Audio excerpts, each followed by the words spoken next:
Nakailang girlfriend ka sa showbiz before Lucy Torres? Hindi kayang bilangin ng 5 daliri ko. Hindi, nabago na yung pagiging pabling mo. Maganda, 70s pabling sa o 70s yung playboy? pabling. Marami Nawala na yun. hindi ako alam yung pabling. Alam nila, di ba? Lagi niya akong pinagpe-pray over. Oo. Oh, Nararamdaman ko init ng kamay niya kahit tulog ako. Pinagdadasal ako ng asawa may ko. epekto mo. Bumabait ako lagi eh. Nag-click yung palibasa lalaki kasi nakagawa kami ng mga kalokohan dun sa set. Yeah, kasi magkakabal marami ka. sikreto malalaman dun. Ayan. Read between the lines.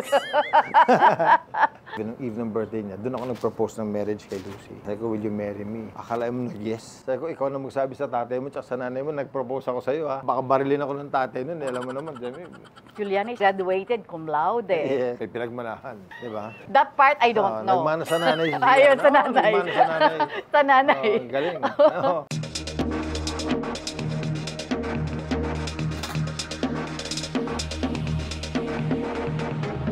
Magandang araw, Pilipinas, at sa ating mga kababayan sa ibang bansa. Welcome to TikTok with Aster Amoyo.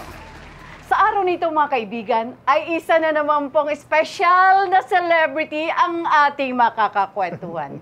Alam kong matutuwa kayong lahat. Dahil matagal natin siyang hindi nakita at matagal natin siyang hindi napanood sa pelikula maging sa telebisyon. He is the original face of Bench clothing line, model. He's also an award-winning athlete, award-winning actor, matinee idol of the late 80s and early 90s. Turned politician. Mga kaibigan, let's all welcome Richard Gomez! Thank you, Pastor. Thank you. Wow! Salamat. Thank you Di for ako inviting. makapaniwala pa. Thank you for inviting me. Alam mo, na-miss ko to. Sobra. Then, nag-focus lang ako for a while sa public service. Siyempre, nag-local government ako, then ngayon sa Congress. Maganda nga kasi medyo maluwag yung schedule ko as a congressman, no? Pagdating sa mga ganito. Kaya nga nagkaroon ako ng time para gumawa ng pelikula eh. Kaya maganda nga, Tita Aston eh. May pinadala ng magandang script. In fact, siguro may mga 4 na magandang script na dumaan. Pero nakita ko itong Salvage Land. Sabi ko, kakaiba ito. Ganda ng cast, galing ng director, ganda ng production, tapos ang ganda ng storya. At first time mo lahat nakatrabaho. Yes. O, di ba? Oo. Grabe. Except for Mon Confiado. Pero, yeah, for Mon. But the rest. Antigo na yan eh. Sorry, Mon ah. But the rest, talagang talagang bago para sa akin. Fresh. Doon ko nakita na nag-evolve na rin yung movie industry natin. Correct. In terms of how they work, yung discipline, yung oras ng trabaho. Tsaka yung dedication ng mga artista, iba na rin. 7 years was the last movie you did. No. Di ba, syempre 7 years is 7 years. Sabi mo nga, nag-evolve na, maraming mga pagbabago, ang Yes. daming bagong mukha. Yes. Di ba? So itong karamihan na makatrabaho, including your director, Direk Lino Cayetano, di ba? Si Direk Lino, tagal kami nag-usap. Tagal niyang kinikwento itong Salvage Land. Hindi nakita ko na ang ganda ng approach niya, ang ganda ng vision niya for the movie. Kaya pati ako na-excite eh. Makita mo yung how excited the director is pag nagkikwento pa lang siya. And then makita mo na pag nag-shooting na kayo, nakita mo yung how he transform yung story into a visual story. At saka sinabi ni Direk, when he created this project, Ah. ikaw talaga. Ganun ba? Diba? Oo, yun ang sinabi ni Direk. And this is his comeback also movie nga as daw, a after- director in 15 years. Oo nga eh. O, diba? Parang comeback eh. Oo. Kaya nga, na-excite talaga ako eh. So, yung times na nagkikwentuhan kami, sabi niya, hindi ako nag-direct, pero nasa likod ako, nasa production side siya. Yes, more Pero as producer. itong pagbalik niya as a director, he was very excited also. Yes. Anong na-miss mo, Goma? Na-miss ko yun, yung trabaho sa industriya. Na-miss ko yung atmosphere, yung buong aspeto ng paggawa ng pelikula. Kayo, part kayo ng movie making Correct, di ba? correct. Pagdating na ng promotion, doon na kayo pumapasok lahat. Yes, So yes. you're part of the whole system. Oo. Yun yung mga na-miss ko. I remember during the press ko ng Salvage Land, Yes. naging emotional ka. Oo. Bakit? Kasi, di ba, ang tagal, 7 years, hindi ko kayo nakita, hindi ko kayo nakausap. And then, all of a sudden, one afternoon, nandun kayo lahat. Parang, ang sarap naman ito na nakita ulit yung mga old friends ko. Kayo, marami di ba? na Oo. sa amin ang wala na. That really gave excitement sa akin. Doon ulit Natuwa ko na, "Uy, nandito pa kayo. Tita Aster. Ikaw, sila Junardo, sila Anang Pingo, nandun mga Right. ganun ba? Sila Mercy, nandiyan pa rin kayo. Yes, yes. And other new faces. Pati yung way of promoting movies, yung pagbigay ng news, nag-iba na rin, nag-evolve na rin. Ngayon, nung bumalik ka ulit sa paggawa ng pelikula, anong dapat naming asahan, lalo na yung mga fans mo? Well, I always say na isa ako sa maswerte ng mga artista sa industriya, kasama ng ibang malaking artista na hanggang ngayon nabibigyan kami ng pagkakataon na makapili ng magandang stories. Nabibigyan kami ng chance na pumili ng magandang script, na pag-ayaw namin, hindi na lang ginagawa. So, nung dumating itong salvage land na to, nung binabasa ko sa iyo, ang galing ito. Iba yung tema niya, ganda ng location niya. Kasi nung pinisend sa akin, kasama na lahat ng location, pati yung itsura namin. Eh ako, pagdating sa acting, alam naman, wala akong pakialam sa itsura. Kung kailangan na mukha kang madungis, padungis tayo. Kung kailangan gwapo, ay natural natin yun. Yung mga ganun. Of course, walang kukontra doon. At nakita ko kasi yung trailer ng Savage Land, it's a different Richard Gomez. Maganda nung character kasi, ano ako dito police na magre-retire na. Alam mo, pag nag-mayor ka, everyday you work with police people, nakikita mo yung buhay nila. Paminsan-minsan, nagde-delve ka din sa family life nila. So, nung binabasa ko yung script, nakaka-relate ako dun sa trabaho ng police, tsaka sa character ng police. Meron akong mga parang peg sa police or kasi itong part ng buhay na to, katulad to ng isang pulis namin. So, ganun ko in-approach yung character ng pagka-pulis ko. Anong na-miss mo sa showbiz? Marami. It's the people, the kind of work, the camaraderie, tsaka yung atmosphere. Iba. Ito, nakagawa ka na naman ng pelikula. Would this mean na magtuloy-tuloy yung paggawa mo ng pelikula? Okay lang ako dito. So, basta maganda lang yung mga storya na dumarating. Matino yung production. At saka, nakita ko ganda nung casting nito. Sabi ni Direk Lino, ito yung mga artista na for this role. Sabi ko, sino si Elijah Canlas? Hindi mo nga kilala si Elijah. Sino si Elijah? Nakita, ito yan. Okay. So, saan ako siya dito? Another award-winning actor. Ito yung award-winning niya, magaling yung bata. Sabi ko, gusto tinignan ko yung mga clips na. Galing nga. Tapos yung iba rin, si Mon Confiat na, magaling talaga yun. Nako, walang question dyan. Tapos si Angela Morena. Ayun, ganda ng cast. Kaya nga first, except nga for Mon, lahat yun puro bago. Okay, Cindy Miranda, Macoy De Leon, si Macoy. another good actor. So nung nag-i-eksena kami sa rehearsals, pinapanood mo sila, di ba? How they do it. Mino-observe mo sila. Magaling naman. Magaling. Hindi tayo magpapahuli dito. Kasi pag magaling yung mga artista kasama mo, pati ikaw nadadala ka rin During the press ko, sinabi mo na para ka ng kinakalawang. Kasi parang naninibago ka totally. Naninibago ko. In fact, sinabi ko nga kay Luis Eculos, binabasa ko yung script.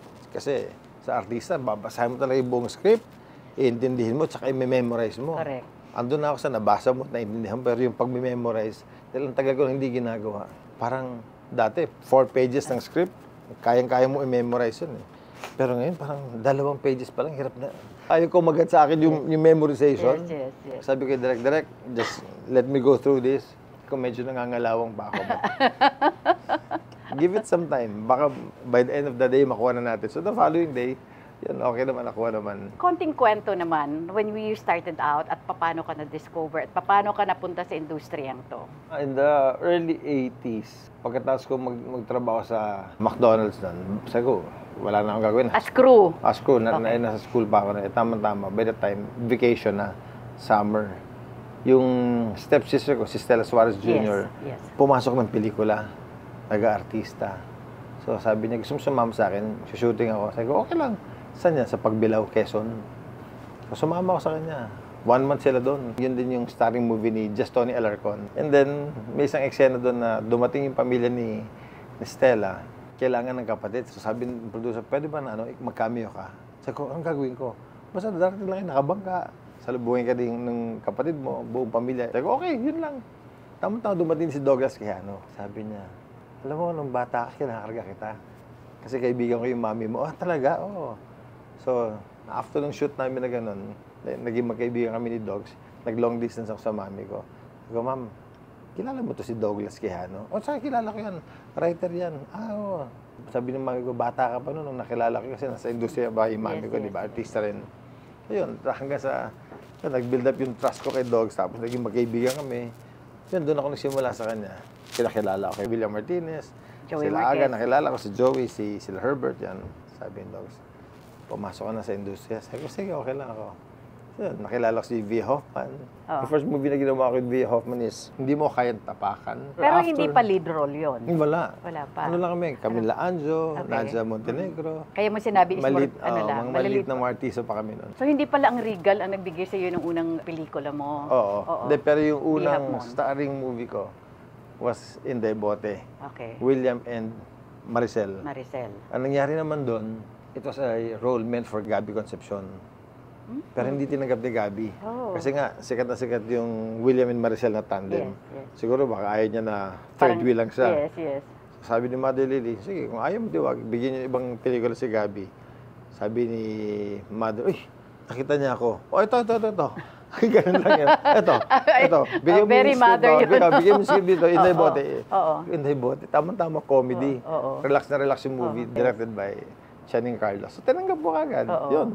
Yun So, yung dun first movie ko. nagtuloy. Doon nagsimula yun. So, after Inday Bote, series of good movies, naging love team kami ni Snooki. So, we did a number of movies with Snooki. Tapos, dumating na yung mga award-winning na mga pelikula. Na-nominate, nanalo. Pero na-link ka kay Snooki noon ah? O Siyempre, naging love kayo? team kami noon eh. Oo, pero naging kayo ba? Hindi. Hindi kayo, naging kayo. Good friends lang talaga kami. Oo, isa siya sa mga naging ano mo parang ka-love team mo Oo, ang laki ng love team namin. Yes. Blusang itim.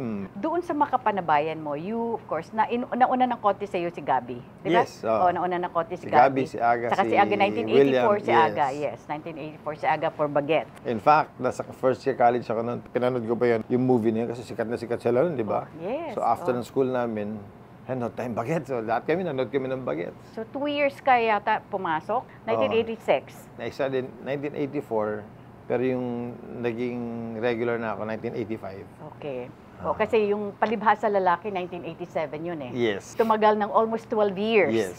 The longest running sitcom. Oh. 'Di ba? At in fairness, yung para kayong magkakapatid noon, 'di ba? Ikaw, Joey Marquez, John Estrada. So yung original cast ng Yes. Palibhasa Lalaki was ako, si Joey, tsaka si Miguel Rodriguez. Tapos pumasok, kinuha Sina namin Jan. si Jan. Si Jan, ayun. Nasubaybayan kasi kayo ng mga televiewers. Siguro isa na ako doon. 'Di ba? Kasi yung gumagawa kayo madalas ng pelikula, but people look forward every Tuesday ba yun? Or Tuesday or Thursday, Oh, parang yes, ganun yun. yes, Oo. Nag-click yung Palibhasa Lalaki kasi, number one, very light siya. Tsaka barkada talaga. very natural eh, relatable. Oo. So oo. yung script namin, minsan, Kayo. kasi may pool of writers kami. Right. But sometimes may mga eksena na hindi masyadong bagay for this story, ay gawa tayo ng iba. Mag-a-adlib Oo, kayo. mag-a-adlib kayo. Oo. Ililis namin ng konting story. Dahil magbabarkada kami. Yes. Nakagawa kami ng mga kalokohan dun sa set. Buti nga, kasi magkakabarkada. Maraming sekreto malalaman doon. Ayan. Read between the lines. Ang isang Richard Gomez ay nag-evolve din bilang aktor. Isa siguro sa pinakamaganda mong pelikula, Hihintayin Kita sa Langit. Classic talaga yun. Classic yung movie na yun. That came out in 1991. Hanggang ngayon, pinapanood ng maraming tao yun. Yes, oo. And I'm very proud of that movie. Oo. In fact, yung first award ko, dun galing sa movie na yun. Oo. I've been nominated so many times. Dami. From Tuklaw, iba-ibang mga movies. Pero nung lumabas yung Hintayin Kita sa Langit, dun ako nanalo ng first award ko. And then from there, nagtuloy-tuloy. Carlitos Sigyon Sigyon Reyna. Reyna, yes. Reyna Films, di ba? Yan, katulad doon. Reyna Films. Ang ganda ng interpretation ng movie niyan, ganda ng script, galing ng production, galing ng director, galing ni Don. Yan.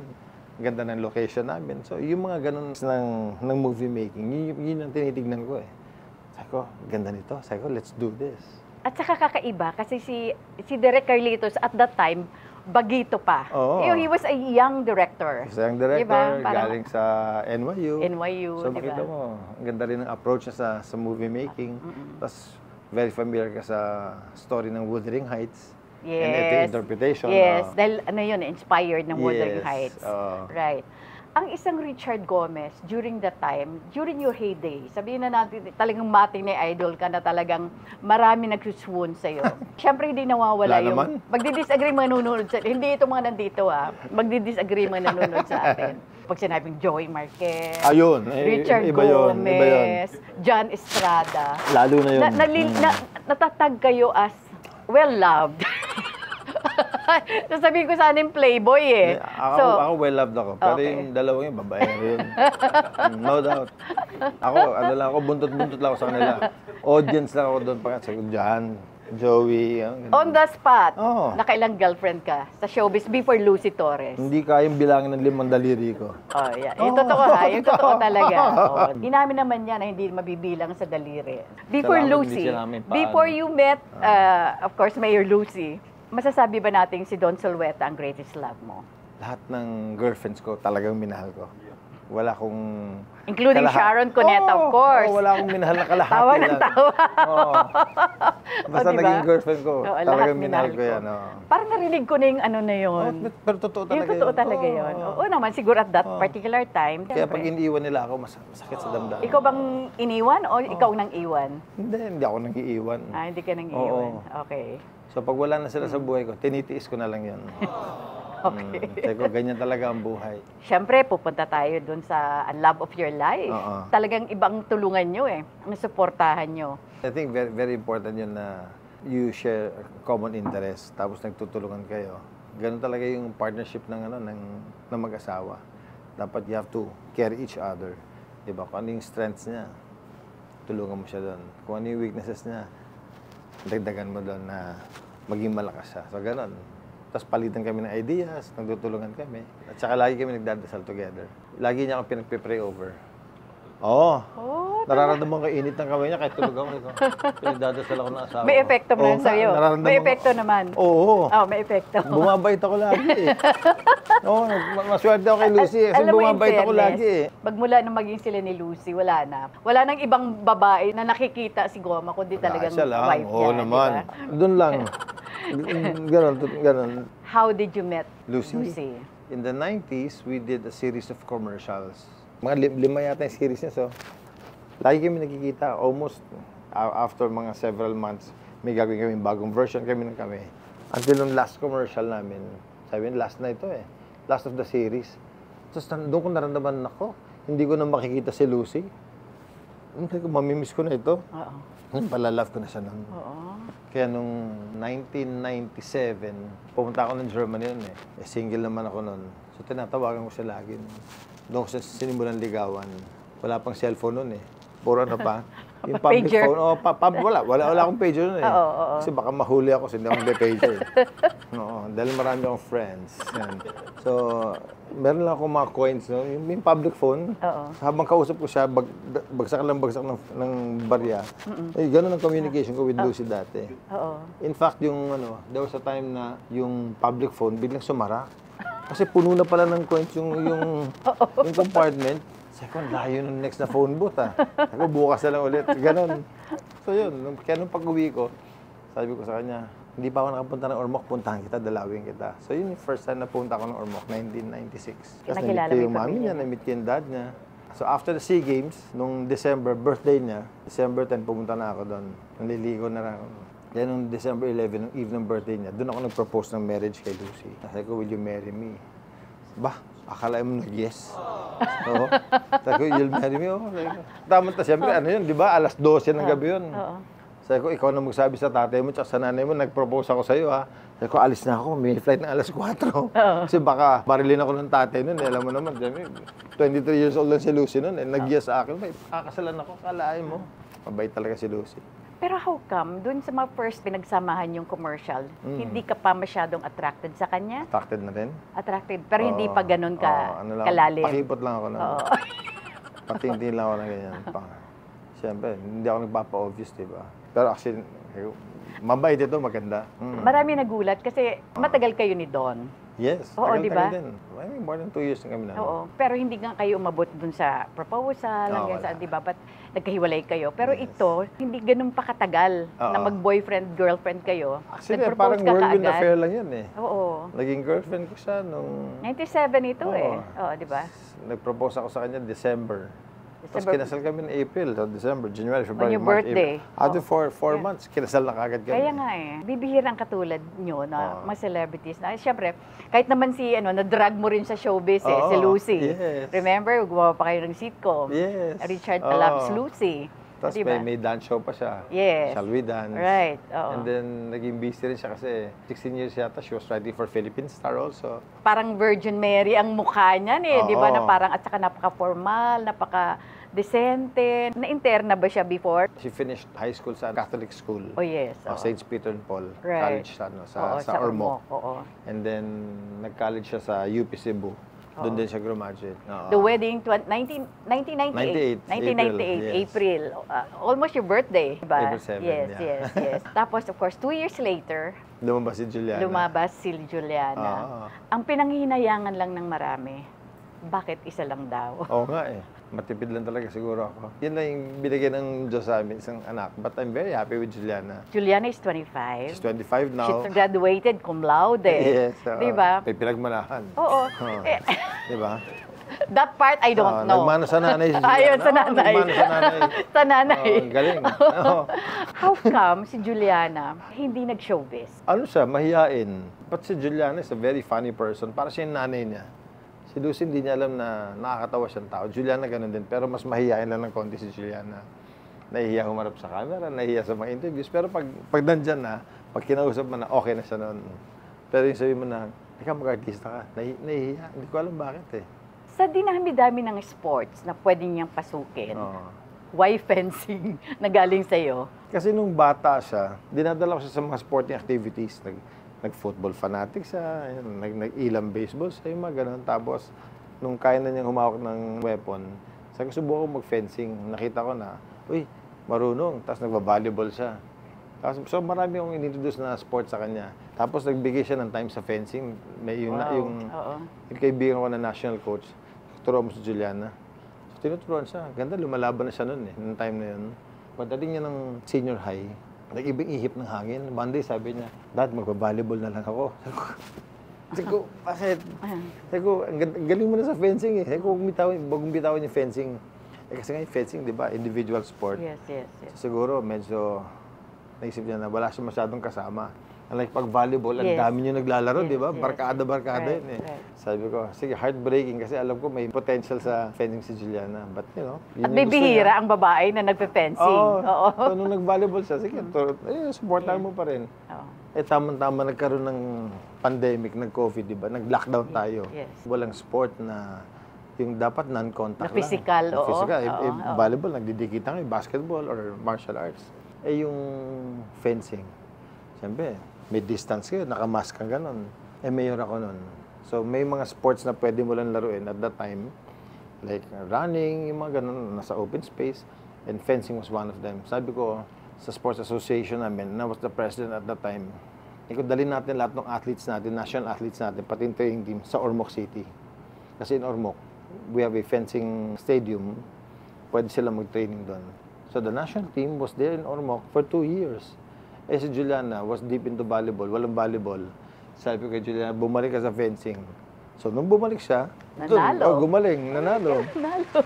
Tapos ngayon, naging part siya ng national team. And then, next month, December, she'll be part of the national team that will be playing sa Southeast Asian Games. Wow. So, Wow. natutuwa kasi pareho kami magpa-participate sa SEA Games. Ako naman for shotgun shooting. So, natutuwa At sa kasi... fencing, nanalo ka nun. Gold Yes. award pa. Yes. Oo. I've won 2 gold medals sa Southeast Asian Games, 3 silver, tsaka 1 bronze. Tapos this time naman, parang Ngayon si Si Juliana, Juliana, naman. with Ako Juliana naman, ibang naman. sport naman, shotgun naman. Yun Yun eh. talaga yung pastime ko, laging ambisyon ko talaga is to play sports lagi. Sa dami ng ginagawa natin trabaho sa showbiz. Yung sinasabi ko sa mga kasama ko, lalo na yung mga bata before, yung sila Joe Marie, sila Eric Fructuoso, si Mark Fernandez, sabi ko, ang lalaki ng pera niyo, dami niyo sweldo eh. Sabi ko, huwag kayong papasok sa masamang bisyo. What you do is, save money for yourself, tulungan niyo yung family niyo, tapos do some sports. So, yun lang yung advice ko, pero huwag kayong magda-drugs. Tama yun. Siyempre, hindi naman lahat nasusunod. Pero, I remember you, even putting up ang mamamayan. Ayaw sa droga. Ayaw sa Correct, droga. mad. Oo, di ba? Yes. Itinuloy mo ba to? Itong parang Hanggang advocacy ngayon, mo to it's still may advocacy. Yeah. We were in a committee hearing para sa dangerous drugs and tinatakil namin yung problema sa drugs. Kasi hanggang ngayon, isa pa rin sa pinakamalaking Napakarami. problema natin Totoo. yan eh. Kahit naman sa industriya, Yeah. meron. Sa Oo. showbiz, marami pa rin. Anywhere. Marami pa rin. Kahit saan ka no? pumunta, meron talaga lagi. Yes. Kumusta ka with your mga old colleagues mo, mga barkada mo, para mo ng mga kapatid, Okay si yun. Joey, si John, si Anjo. Every time magkikita kami, parang walang panahon. Basta talaga? pag nagkita kami, we're the same. So once Ganun. in a while, you catch up. Once in a while. Oo. Hindi na masyado. Si Joey kasi mas based sa Cavite, di ba may farm siya doon. So inaalagaan niya yung farm doon. Si John naman, once in a while, nagkikita kami. Si John, dahil active sa showbiz, so nandito pa rin siya sa Manila lagi. Okay. So tatawagan kami, saan ka? Andito. Sige, puntahan kita dyan. Doon kami magkikita-kita. Talaga. Even si Anjo, once in a while, nagkikita rin kami. At saka napansin ko rin, pagdating sa bench, sa mga bench major events, na andun kayo ni Lucy. Always. Oo, Kasi diba? siyempre, ano tayo eh. Member tayo ng Bench family eh. Yun yung, actually, hindi lang kayo parang celebrity endorser. Naging family friends na kayo ni na Ben Chan, di ba? The relationship never stopped. Yung time na nagsimula ako sa Bench, that was way back in 1988? 88 or 89? Early 90s actually. At saka hindi yun makakalimutan na talagang you are the original face ng bench. Kung i-rewind ang buhay mo, Okay. anong part doon ang gusto mong balikan? Alam mo yung sa buhay ko naman, hindi naman naging smooth sailing lahat. So, there are parts of my life na meron ka rin gustong baguhin na sana itong bagay na hindi ko ginawa, yung ganon. It would have changed the cycle of my being ba. Pero, I don't regret any of them. Pero kung may babaguhin, marami-rami rin. Hindi, nabago na yung pagiging pabling mo. Pabling ba? Tama Hindi, ba yung oo. word ko? I'm sorry pabling ba? Or anong mas maganda? 70s Pabling na o 70s yung playboy? pabling, Oo. Oo, di ba? Oo. Di ba? Marami Nawala na yun. hindi na ako alam yung Oo. pabling. Oo, alam nila, di ba? Hindi, yung pabling naman, parang naging image na lang ni Richard yun. Pero, actually, In real life? Wala talaga. Oh, sige. Aminin ko sa'yo. Basta bahala na kayo mga Sa'yo ko kaibigan. aminin. Ano lang ako, Natatawa sila eh. friendly lang talaga ako. Okay. Well-loved nga Well, friendly. Well-loved. Okay. Namahal talaga nila yung pagkakaibigan namin. Sabi ko, huwag ka nang susobra, hanggang dito lang tayo. Okay. You know, in this industry, maraming tinatawag na parang mga lola's boys Oo. at isa ka ron. Ako, lola's boy ako. Kaya nga at isa ka ron. Bakit lumaki ka sa lola mo at bakit super close ka sa lola mo? Kasi nung naghiwalay yung parents ko at umalis sila papuntang Amerika in 1977, naiwan ako sa lola ko. Kasi yung nagpaaral sa akin, hanggang sa natapos ako, nag-college ako, yan, hanggang sa nag-asawa ako. Doon talaga ako kasama ko talaga yung lola ko. So yung mga life lessons, doon ko natutunan sa kanya. Even yung pagluluto, sa kanya ko natutunan. O nga, nagulat nga ako, marunong diba, ka na magluto ngayon. Even before marunong talaga ako magluto. Yes. So ngayon, nagbablog lang ako. In the absence of being in show business, yun yung side na at least kahit paano, may napapanood yung mga friends, yung mga fans na andun pa rin si Richard Gomez. Pero hindi siya movie, hindi siya TV series, but in the form of cooking. Ba't hindi kayo gumawa ng vlog kayong mag-asawa? Once in a while, pag may vlog ako, dumating si Luis Ecolus, join me here sa pagluluto. Nandun naman siya. Actually, Okay, si Juliana. Mas In and out maganda lang nga sila. as family. Kahit once a month man lang. Hindi, Parang ito I nga, think ginagawa ko every week. Meron ako nilalabas. Wow, kung kaya mo ng every week. Every week meron. Every Sunday. Para may sinusubaybayan yung tao. Itong time na to, meron si Richard. At the same time, ito yung hindi nila alam na ginagawa mo. This is Richard Gomez and the family behind the camera. Natutuwa nga ako because when I started this vlog, biglang naging diverse yung fans ko. All of a sudden, may mga bata na kilala nila Capture ako mo ulit. yun. Oo. Capture mo yun. Tapos Yes. yung mga parents ng mga Right. kaibigan mo, kayo Right. mga edad ng mga mami ko, nandun na naman sila. Oy, Richard, nanonood ako ng vlog mo sa cooking. Diba? Anong hindi mo makakalimutan in this industry that you've been with since 1980s? Well, hindi ko makakalimutan talaga kung ano yung binigyan ng industriya sa akin. The fame and fortune, no? Na naging Richard Gomez ako, naging sikat, tapos naging maganda yung Matinee buhay ko, Idol. naging Matinee Idol. Oo. Ito yung dinala sa akin ng showbiz sa akin. So ngayon, itong pagka-public servant ko, parang giving back ko na lang to, na tumutulong ako sa society, no? Kung ano yung kaya ko, na yun, makatulong tayo na pagandahin yung bayan natin, ayusin, ganun. Grabe, no? Oo. 2 terms, mayor. Yes. Then, this is your second term term as Congressman, Congressman. 4th District ng Leyte. Yes. Take this opportunity to please invite everyone to your movie Oo. in 7 years, mga kaibigan. Oo nga eh. Oo. Alam nyo, hindi po madalas na may dumarating na magandang script at magandang pelikula. I remember in the past, sinabi ko rin to, na yung golden years sa cinema natin, the Philippine movie industry is able to produce at least mga 300 movies a year. And even more. Diba? And even more. Yes, yes. And We even were more. actually one of the biggest producers of movie at that time. Ngayon siguro maswerte na over 100 may lumalabas na magandang mga pelikula. So ngayon, nabigyan kami ng pagkakataon na makagawa ng isang magandang pelikula which is Salvage Land. And ini-invite namin kayo sa November 26. This will be shown in theaters nationwide. I'm hoping and asking that you support this wonderful movie. Napakaganda talaga. Message mo muna sa Onika Iha mo. Kay Juliana. I'm very happy kay Juliana that she's doing well sa kanyang fencing career, no? Si Juliana kasi may mga business yan na hindi naman nalalaman ng mga tao pero tahimik lang, you know. She's doing a name for herself. Ang ganda ng pagpapalaki ng magulang ni Juliana sa kanya. Kasama na ako doon, siyempre. Of course, magulang ka eh. Di ba? And of course, to your lovely wife. Yes, to Lucy naman who's been very supportive sa mga ginagawa ko. And thank you so much, Luz, for continuously loving me and caring for me. Kaya ako naging mabait dahil sa kanya eh. Dati kasi napakabait ko, ngayon mabait na lang ako. Bumait ka talaga ng dahil kay Lucy. Actually, bumait ka dahil kay Lucy. Totoo. Totoo yun. Ang mensahe mo sa lahat? Yes, Salvage Land is a well-made film directed by Lino Cayetano. And then, ang galing ng makasama namin ng mga artista dito, si Elijah Canlas, Bon Confiado, si Angela Morena, Macoy de Leon, si Macoy, tsaka si Cindy. Cindy Miranda. Cindy Miranda, no? Don't miss this chance to watch Salvage Land. Sisimula yan sa November 26. At simula pa lang ito, mas marami pang pelikulang gagawin ni Richard. Hopefully, yes. Di ba? Kasi if it's a good material. I love the movie industry and I will always be here. Oo, at diyan ka naman talaga unang nakilala, di ba? Hindi ka papasok dito sa public service. That's true. Maybe ito ang naging instrumento mo, naging daan mo para mapunta ka diyan kung nasaan ka ngayon. Diba? As a public servant, hindi ko sinisira yung pangalan ko. Kasi sabi ko to sa mga constituents namin. Yung pagiging politiko, hanggang dito lang tayo, andito lang, no? Sa distrito natin, sa city natin. But my name goes beyond this. Anywhere in the country mo ko dalhin, they know me as Richard Gomez, the actor. No? So, iniingatan ko lagi yung pangalan ko. Maraming maninira, pero in the end, lagi nagwawagi pa rin yung katotohanan. Pero iba yung intriga sa politika at ibang intriga sa showbiz.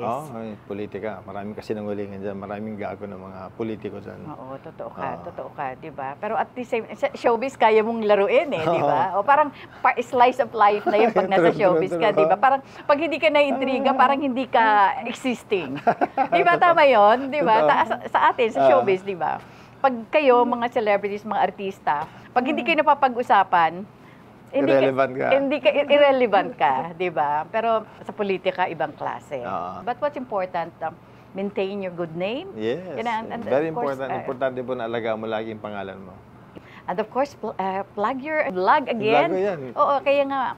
Kung gusto nyo ma-entertain sa mga pagluluto ko, yan, once in a while, yung mga natutunan ko sa lola ko, okay, when I go to a restaurant, I eat there. Dinideconstruct ko yung pagluto nila, then ginagaya ko. Sabi ko, this is how they do it, we'll do it this way. So yun, Goma at Home, YouTube channel. Sino si Goma o Richard behind the camera? I'm just a regular guy. I love life, enjoying the things I do. Yun, mahilig akong umikot-ikot, pumasyal, maglaro. Pero pagdating sa usapang seryoso talaga. How do you want to be remembered? Richard Gomez as the actor and during my time as a public servant, talagang gumawa ng mabuti para sa bayan.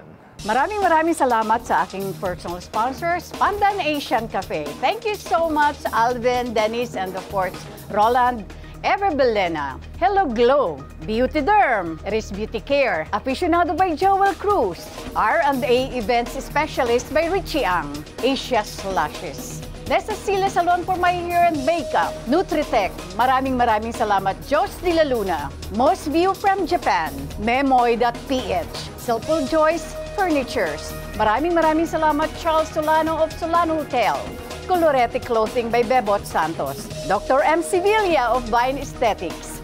Shinagawa LASIK and Aesthetic Center. Shinagawa Diagnostic and Preventive Care. Dr. Essentials Aromatherapy. Studio Manila. And with that, mga kaibigan, maraming salamat po. Bago tayo magpaalam, shout out lang po kay Zaida and Frank Hathaway of USA, Noria Macmahon, Canada. Si Noria, hindi mo kilala si Noria? Taga-Canada yan eh. Oo. Sorry, alam mo, mga ano natin to, Oh, mga regular friends viewers yan, natin to. Kahit at nga mga sila friends Doris natin. Calabia, yung Ayan. pamilya niya, taga Yes. Lake Elsinore. Oh, alam na alam ko yan sa California. Oh. Kaibigan Ngayon ko natin. lang actually nalaman to. Ayan. Nanonood lagi sa atin yan. Maraming salamat po sa inyo mga kaibigan. At huwag niyo pong kakaligtaan mag-subscribe, like, share, and hit the bell icon of TikTok with Aster Amoyo every Friday, 12 noon. Hanggang sa muli, dito lamang po sa TikTok with Aster Amoyo. Bye for now, and God bless us all. Bye.